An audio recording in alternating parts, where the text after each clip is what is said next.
Bom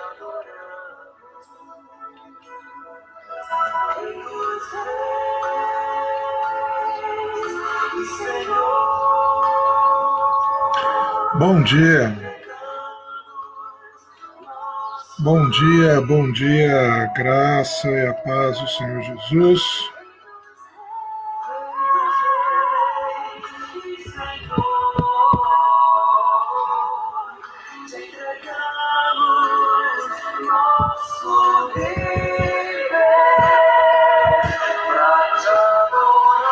Bom dia, bom dia, bom dia, a graça e a paz do Senhor Jesus. Nesta sexta-feira, 15 de maio de 2020, aqui em Sesimbra, Portugal, região de Setúbal, pouco ao sul de Lisboa. São 11 horas e 35 minutos. Está um dia de sol. Ontem o dia inteiro choveu, um dia nublado, muita chuva ontem, inclusive com trovões e raios. E hoje já abriu esse dia bonito, esse dia de sol bonito, gostoso aqui hoje. Graças a Deus por isso. Seja bem-vindo a esta live todos os dias, de segunda a sexta, às 7h30 da manhã aí no Brasil, às 11h30 da manhã aqui em Portugal, nós estamos fazendo essa live. Uma forma de nós estarmos juntos, nos comunicarmos, nos vermos. Eu tenho de vocês o retorno e posso também ler respostas, ouvir, né, respostas, isso é muito bom. Nós estamos nesse tempo estranho, esse tempo diferente, reclusos aí no Brasil, aqui em Portugal, no mundo todo, praticamente no mundo todo estamos assim. Não tem sido tempos fáceis, mas a obra de Deus ela segue, a obra de Deus avança, a obra de Deus caminha justamente em meio às lutas, em meio às dificuldades. Não devemos imaginar que as facilidades da vida vão facilitar a obra de Deus. Não, não é por aí a coisa. Então, bom dia, da Zilza Araújo, seja bem-vindo, Luiz, Suzana, minha sogra querida do meu coração, Cirlei, seja bem-vinda, Cida, seja bem-vindos, irmãos queridos, sejam bem-vindos nesta manhã. Vamos começar já orando ao Senhor, colocando diante do Senhor nossa vida, esse dia que começa, e já partindo para a reflexão na palavra de Deus.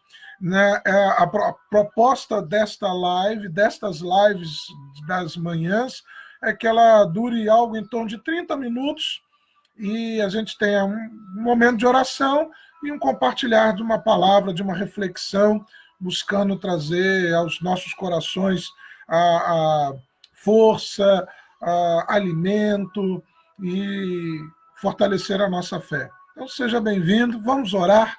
Pai, em nome de Jesus, eu quero agradecer ao Senhor, obrigado, Senhor, por esse dia, obrigado pela tua provisão, obrigado pela noite de descanso, obrigado pela saúde, obrigado pelos nossos nomes que estão escritos no livro da vida, obrigado porque fomos feitos filhos de Deus, transformados em templo para o teu Espírito Santo, e o Senhor está conosco.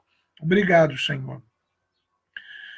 Pedimos, Pai, no nome de Jesus, que o Senhor encha as nossas vidas da sua santa presença, que o Senhor encha a nossa alma, nosso espírito, a nossa mente, os nossos corações, nossos sentimentos, nossos pensamentos, Santo Espírito de Deus, sejam cheios da tua santa presença.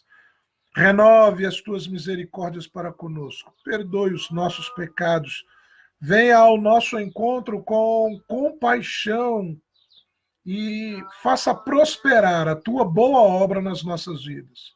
Que aquilo que é o teu plano, aquilo que é o teu querer, aquilo que é a tua vontade diretiva, soberana, seja implementado nas nossas vidas, para a glória do teu santo nome, para o louvor da tua glória, para que ao Senhor seja dada honra, glória e louvor para todo sempre. Ao abrir a tua palavra, fale aos nossos corações, alimente a nossa fé, fortaleça a nossa comunhão contigo e a nossa convicção de que o Senhor está em pleno controle de todas as coisas. No nome de Jesus Cristo. Amém, Senhor.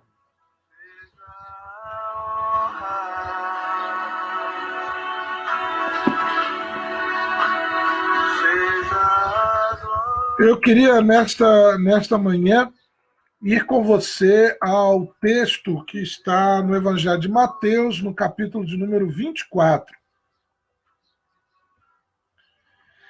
Professora Liliana! Ô, tia Liliana, que legal te ver aqui, cara! Que bom! Bom dia, professora Liliana! Minha professora de matemática, tia Tânia. Bem-vindo, tia Tânia. Bom dia.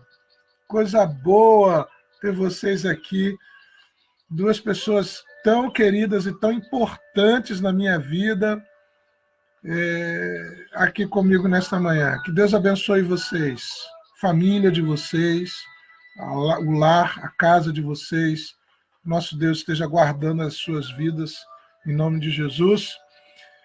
Obrigado por terem se empenhado na minha vida. Sou grato a vocês e rogo a bênção de Deus em nome de Jesus. Mateus, capítulo 24. Vamos lá? Nós temos um tempo aqui nessa live, então vamos lá. Capítulo 24 de Mateus. Há um texto muito interessante, palavras de Jesus dizendo o seguinte: tendo saído Jesus do templo, estou lendo Mateus 24 a partir do verso 1. Tendo saído Jesus do templo, ia-se retirando quando se aproximaram dele os seus discípulos para lhe mostrar as construções do templo. Ele, porém, lhes disse: não vedes tudo isto? Em verdade vos digo que não ficará aqui pedra sobre pedra que não seja derribada.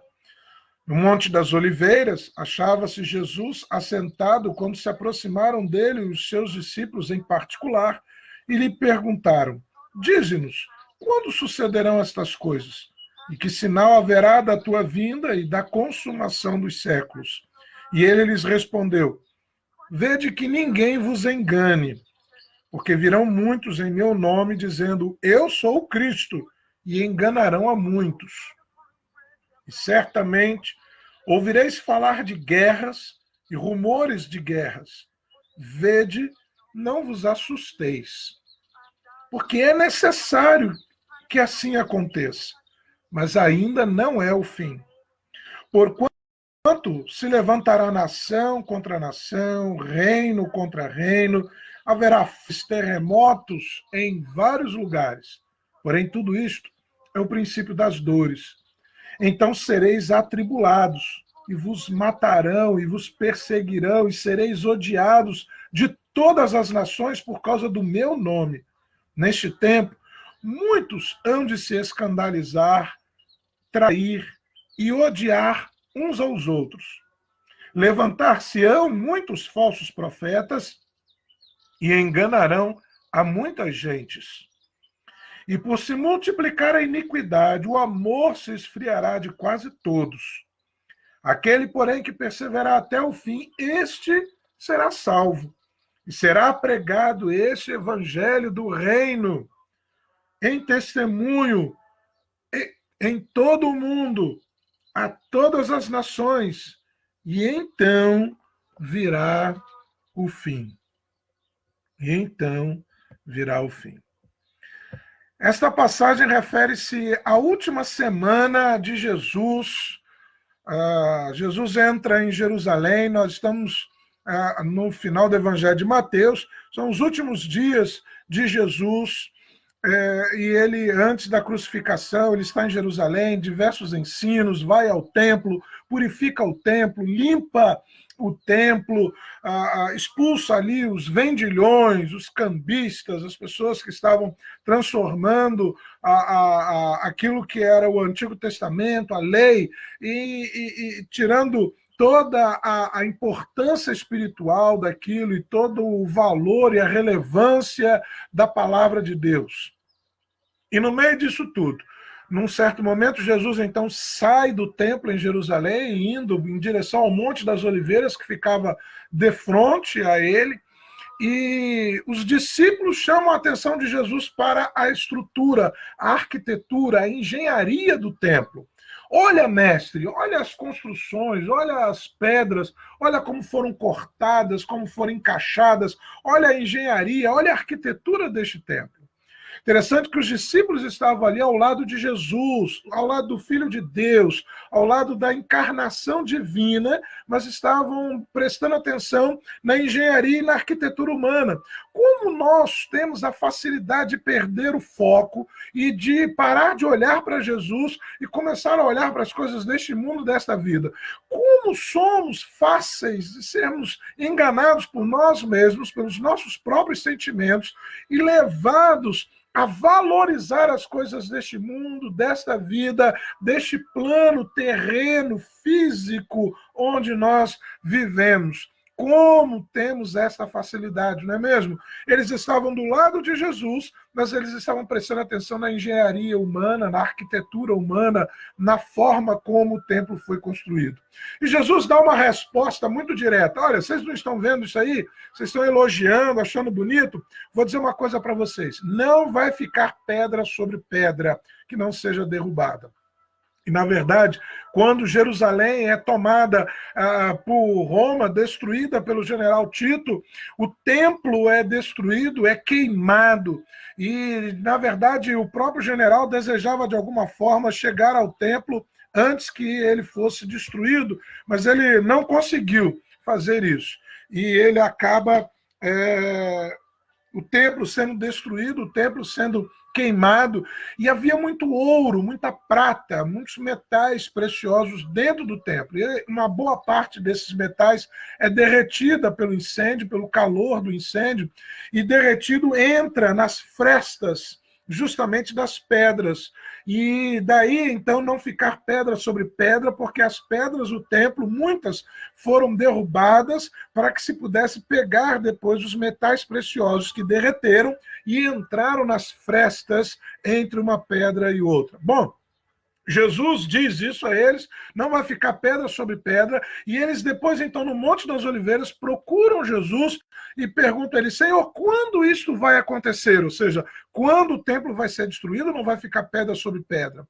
E que sinal haverá da tua vinda e do fim do mundo? Eles perguntam 3 coisas a Jesus. Bom, eu não espero nesta meia hora, 20, 25 minutos que estamos aqui juntos, falar muita coisa sobre escatologia. Não é esse o propósito, não espero. Embora podemos fazer aqui uma série de lives sobre escatologia, sem problema algum. Se alguém quiser, pode botar a sugestão aí e a gente faz uma semana escatológica, só falando sobre a volta de Jesus, o fim dos tempos e tudo mais. Mas eu queria hoje observar esse texto sobre o prisma do que Jesus fala a respeito do fim do tempo e a respeito do evangelho. Essas coisas estão interligadas. Repare que Jesus está falando nesse texto a respeito de um caos. Ele está dizendo que a iniquidade, o pecado, a falta de amor, a miséria, a guerra, a fome, a doença,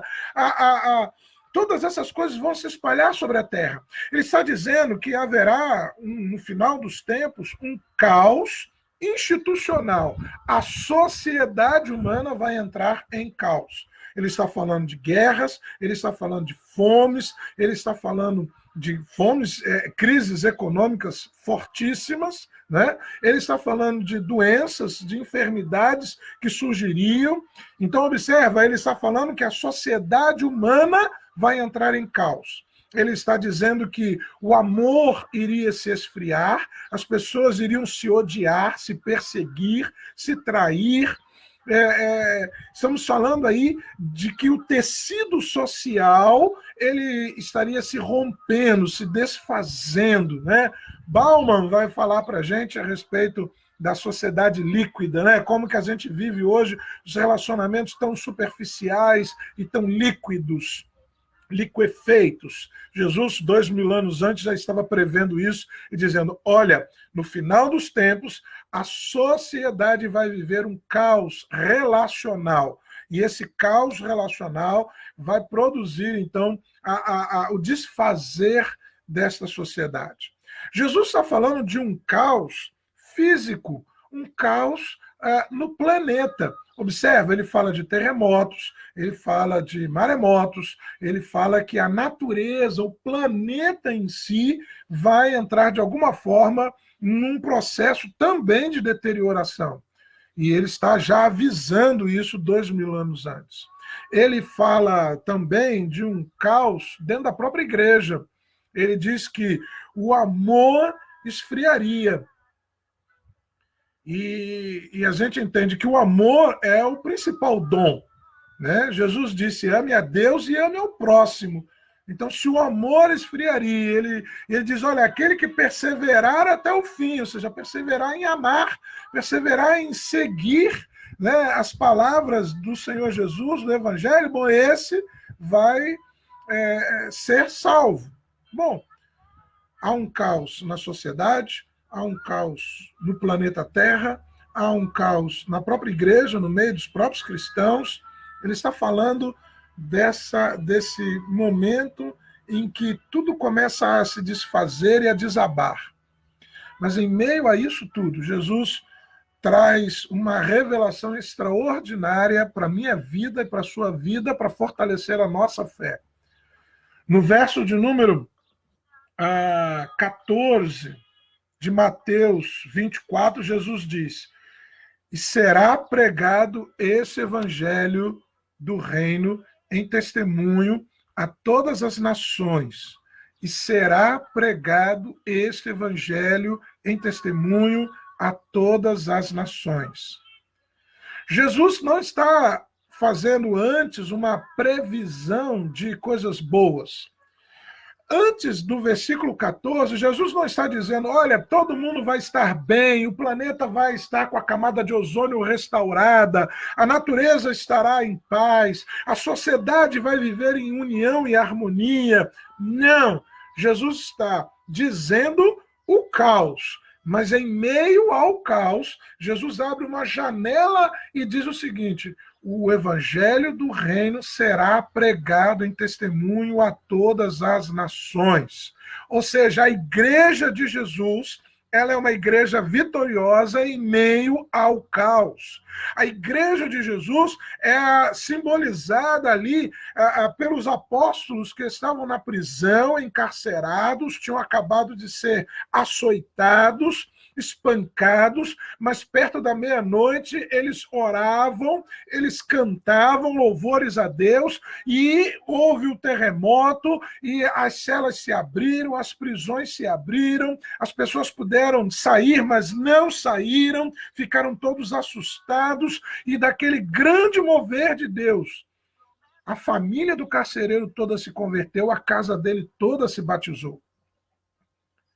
Observe que Jesus está dizendo que o caos está em meio ao crescimento da igreja.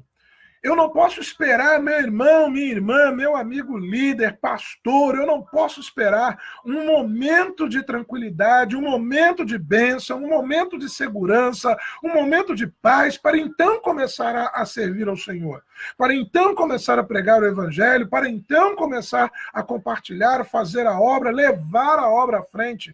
Ela precisa ir para frente mesmo nos momentos de caos. Ela precisa ir para frente mesmo no momento do terremoto, ela precisa ir para frente no momento da guerra, do rumor de guerra, da tempestade, da peste, da carência econômica, da crise financeira, da fome, porque em meio a tudo isso, Jesus Cristo vem e diz à sua igreja, vai avançar e o evangelho do reino será pregado em testemunho a todas as nações. Jesus não está criando uma situação humanamente favorável à pregação do evangelho. Não, muito pelo contrário. Se observarmos o texto, vamos perceber claramente, com lucidez, que as circunstâncias humanas ao redor disto, da pregação do Evangelho, da graça de Deus, do Evangelho do Reino, são circunstâncias adversas, são contrárias. Mas em meio às circunstâncias contrárias, Jesus está dizendo que o Evangelho seria pregado e a igreja avançaria. Há 2000 anos atrás, Jesus abre uma janela no tempo, na eternidade. É como se no primeiro dia de aula da sua faculdade, do curso que você começou a fazer, você pudesse ver o dia da formatura. É como se no primeiro dia do teu ministério, você pudesse contemplar o teu ministério com 30, 40 anos de serviço ao Senhor. É como se no primeiro dia de trabalho na empresa, você pudesse perceber os dias das suas promoções na empresa. 2000 anos atrás, Jesus abre uma janela e percebe, faz-nos entender, enxergar e ver que mesmo em meio às aflições da vida, mesmo em meio às adversidades, mesmo em meio à guerra, à crise econômica, à fome, à peste, mesmo em meio a traições, à falta de amor, ao prosperar da iniquidade, mesmo em meio a todas essas coisas, o evangelho do reino seria pregado em testemunho a todas as nações. Mas, Senhor, não há dinheiro, mas o evangelho do reino será pregado em testemunho a todas as nações. Mas, Senhor, faltam-nos obreiros, mas o evangelho do reino será pregado em testemunho a todas as nações. Mas, Senhor, faltam templos, mas o evangelho do reino será pregado em testemunho em todas as nações. Mas, Senhor, estamos em quarentena, mas o evangelho do reino será pregado em testemunho a todas as nações. Mas, Senhor, estamos impossibilitados de fazer reuniões com mais de 4, 5, 6 pessoas. Mas o evangelho do reino será pregado em testemunho a todas as nações.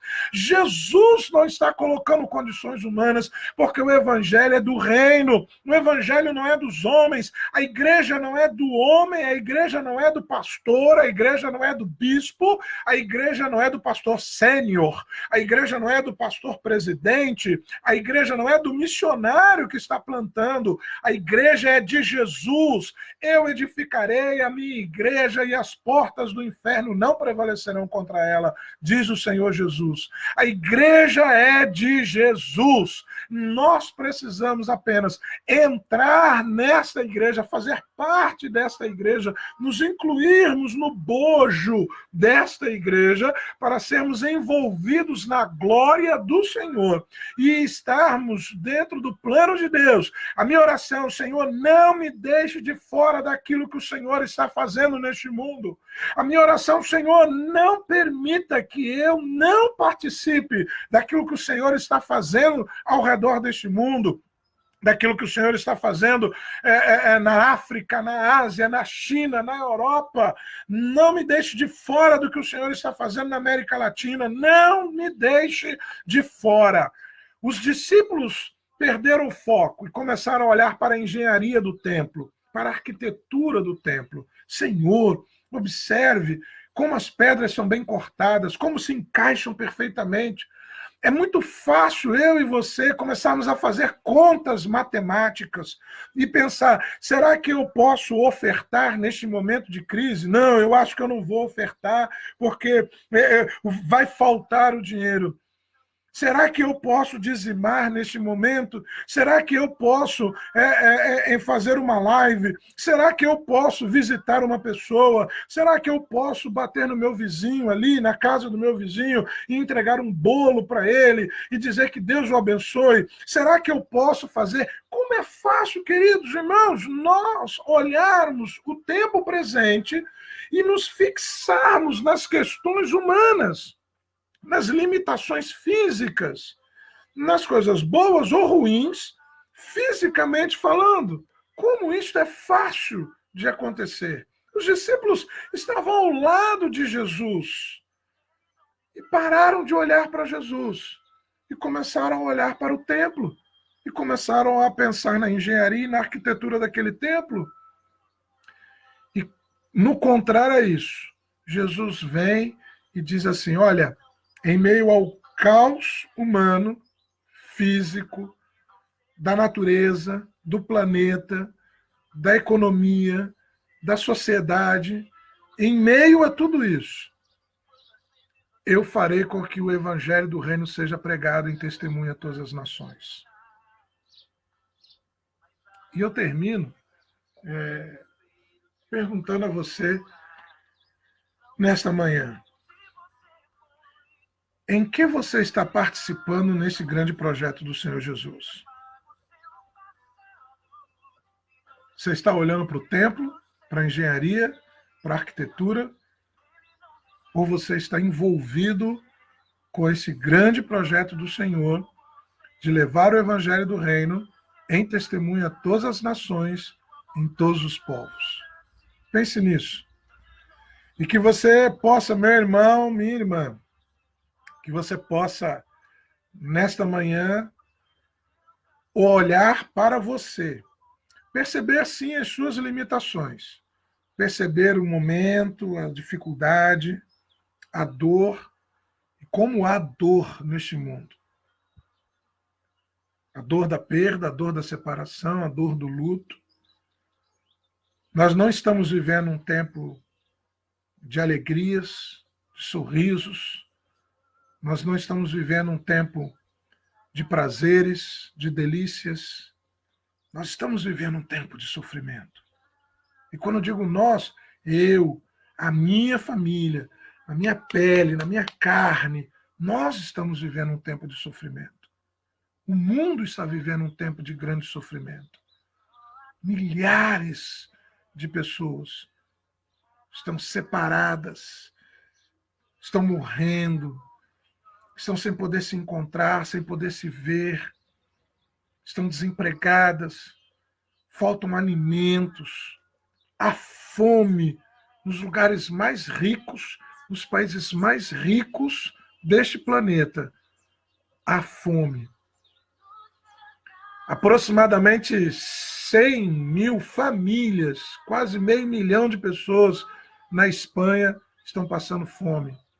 Aqui em Portugal, no outro dia, uma mesquita foi fazer uma distribuição de cestas básicas, a polícia teve que ser chamada.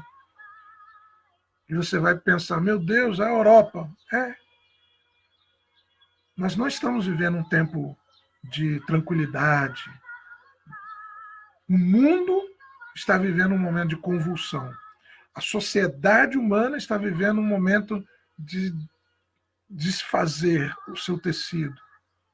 Mas em meio a tudo isso, o Senhor Jesus Cristo continua sendo Senhor dos céus e da terra.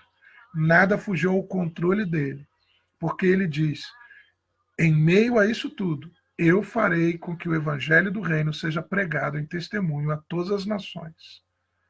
Então Jesus continua sendo Senhor. Jesus continua tendo em suas mãos o poder, a autoridade, a soberania.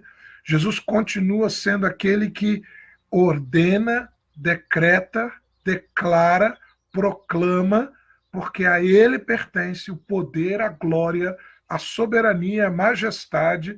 Ele bate no peito e diz, eu edificarei a minha igreja. Ele bate no peito e diz, todo o poder me foi dado nos céus e na terra. Ele nos manda ir e pregar. Que nesta manhã você possa perceber nesta palavra que Jesus Cristo é Senhor sobre toda a tribulação, que Jesus Cristo continua sendo Deus sobre todo o caos, seja ele econômico, financeiro, social, de saúde, não importa. Jesus continua sendo o Senhor e nós continuamos aqui com a incumbência, com a responsabilidade de nos envolvermos com a pregação do Evangelho, da graça de Deus, o Evangelho do reino de Deus, e fazer com que ele chegue a todo mundo, a todas as sociedades, a todas as etnias, a todos os grupos culturais, a todos os países, a todos os lugares, até que Jesus Cristo venha.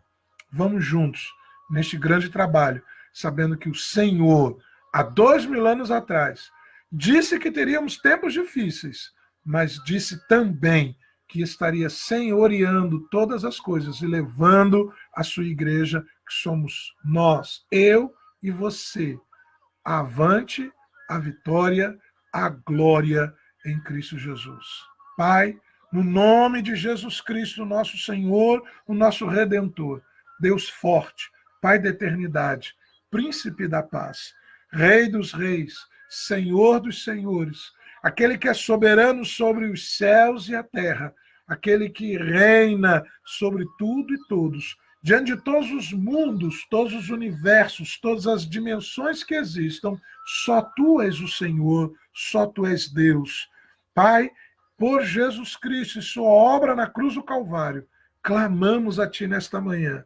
Que o Senhor nos leve à frente, que o Senhor nos cubra com Sua proteção, que o Senhor nos envolva com Sua santa presença, que o Senhor nos capacite, porque nos falta tudo, Senhor. Não há nada em nós, nenhum mérito, nenhuma capacidade, nenhuma condição especial. Tudo nos falta. Que o Senhor nos dê esta capacitação, que a unção do Teu Santo Espírito esteja sobre as nossas vidas e que possamos, ó Deus, experimentar esse ser levado à frente pelo Teu poder, da Tua igreja e o Teu evangelho, neste momento de crise em todo o planeta, contemplar a ida do Teu evangelho, chegando a todos os lugares. Que o Senhor nos fortaleça, que o Senhor nos envolva com esta grande obra, que o Senhor nos faça pertencer e estar agregados a este grande mover do Teu agir sobre a face da terra. No nome de Jesus Cristo, o Senhor, nós oramos. No nome de Jesus. Abençoe a vida do meu irmão, abençoe cada família, cada vida, aqueles que entraram, que precisaram sair, que não puderam ficar até o final, os que ficaram até o final. Abençoe a vida do meu irmão, da minha irmã, abençoe essa sexta-feira na sua vida, em nome de Jesus. Abençoe sua família, o seu lar, a sua casa, em nome de Jesus. Guarda cada um, livra cada um de todo o mal e nos proteja para a Tua glória e manifeste a Tua presença através das nossas vidas. Pai, sejas Tu exaltado e glorificado para todo sempre, por Jesus Cristo, nosso Redentor. Amém, Senhor. Amém, Jesus. Graças a Deus. Nós vamos ficando por aqui, queridos. Amanhã não estaremos pela manhã, amanhã estaremos à tarde. Nossa live amanhã é às 3 horas da tarde, horário aí do Brasil. Então eu te convido, em nome de Jesus, amanhã às 3 horas da tarde, sábado, estar conosco novamente aqui, ligados. Vamos estar louvando, aí teremos um tempo maior, juntos, louvando, orando, participando da live. De segunda a sexta, às 7h30, esta live de cerca de 30 minutos. E aos sábados, às 3 horas da tarde, uma live um pouco maior. Que Deus te abençoe, você tenha uma sexta-feira de vitória, na graça, na presença do Senhor, o Senhor seja contigo. E prospere a obra dele na sua vida, para a glória do Senhor. E juntos, sejamos este grande instrumento de Deus para levar o seu evangelho do reino em testemunho a todas as nações, até que Cristo volte.